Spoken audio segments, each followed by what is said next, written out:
And Senator Marco Rubio, who was trying to rebound from a shaky debate performance last week in New Hampshire. Senator Rubio, welcome back to Fox News Sunday. Thank you. Thanks for having me back. Last night, you said that President Obama basically doesn't have the right to appoint Scalia's successor. Take a look. I do not believe the president should appoint someone, and it's not unprecedented. In fact, it's been over 80 years since a lame duck president has appointed a Supreme Court justice. Now, Senator, when you say lame duck, President Obama's basically been a lame duck since he was reelected in 2012. Are you saying that no president can appoint someone to the Supreme Court in their second term?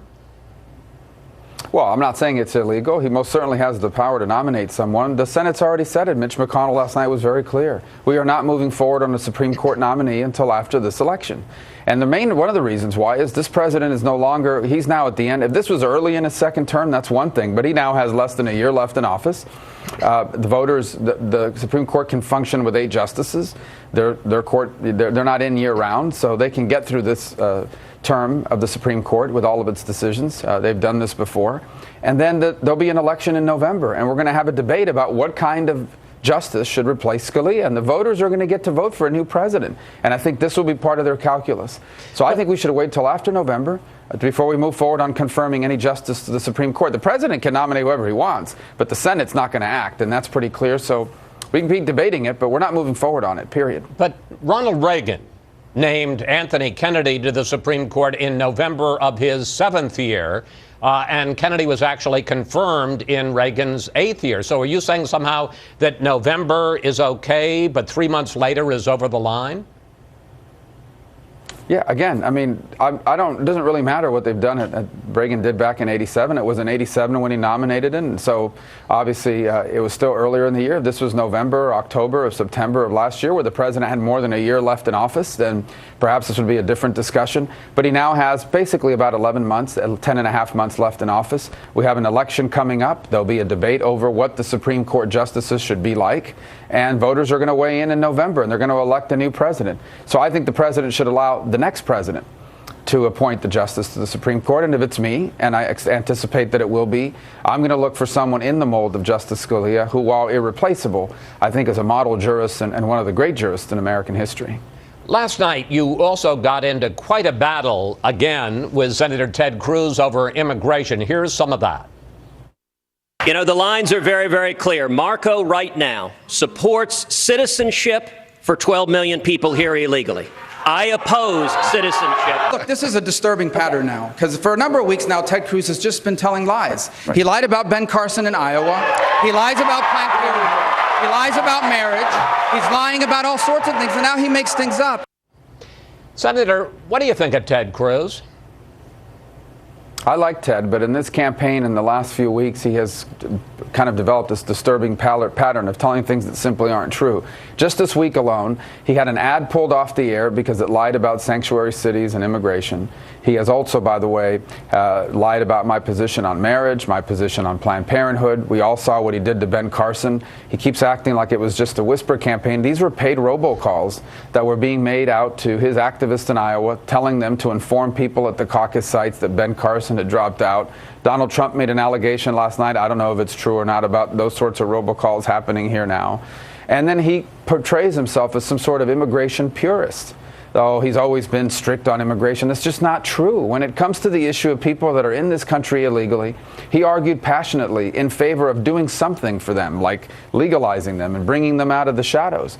And so either he wasn't telling the truth then or he's not telling the truth now. But to portray himself as he consistently does, that he is the only conservative in this race, I mean, it's just not true. And I think that's being exposed here as this campaign moves forward. Senator, I also want to ask you about your closing statement last night, which has attracted some attention. You said under President Rubio, we are going to be a country that says that marriage is between one man and one woman. Now, as you well know, the Supreme Court has ruled the other way on that. Are you calling for a constitutional amendment?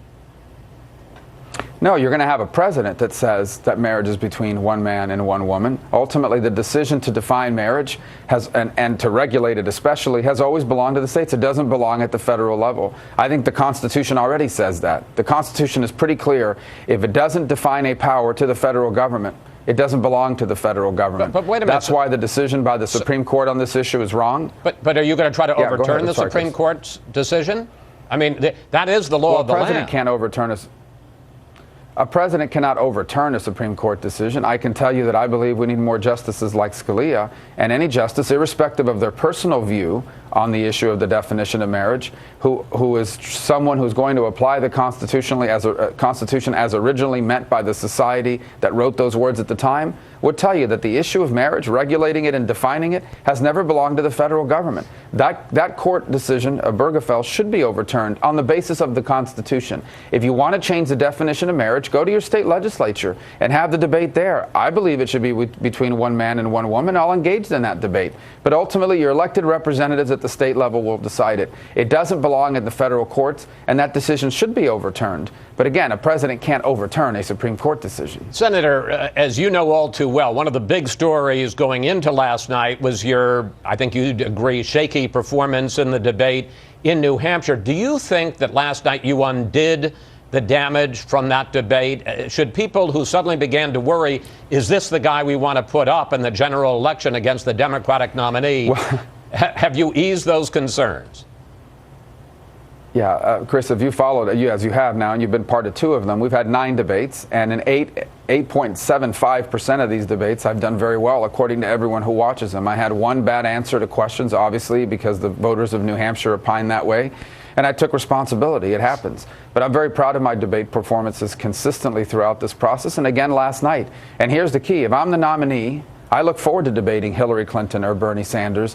And one of the points I'm making is I should be the nominee, because not only am I as conservative as anyone running, I am the conservative that wins. I consistently beat Hillary Clinton in poll after poll. And I think last night, with the passing of Justice Scalia, we are reminded of how important this election truly is, how high the stakes are, and why we must win. I am the conservative that unites the Republican Party, that grows it, that wins this election, and that begins the important work of undoing the damage Barack Obama has done to us. Senator, you and your former mentor, Jeb Bush, are in a battle, at least right now in the polls, for 3rd place in South Carolina for who's going to be the leading establishment candidate coming out of South Carolina. You say that he has no foreign policy experience, but he's been firing back recently. Take a look. Marco can say that he has a record, but what would it be? That he goes to committee hearings and talks to people? That's fine. That's the job of a senator. But what is the record of accomplishment? Senator, what about that argument? He ran a big state 8 years and you attend hearings. Well, first of all, that's not the extent of my experience. First of all, he has no foreign policy experience, as he's gone on to say. His foreign policy experience consists of the fact that he lived overseas for a period of time when he was young, and that he invests overseas and led trade missions. That's not foreign policy experience.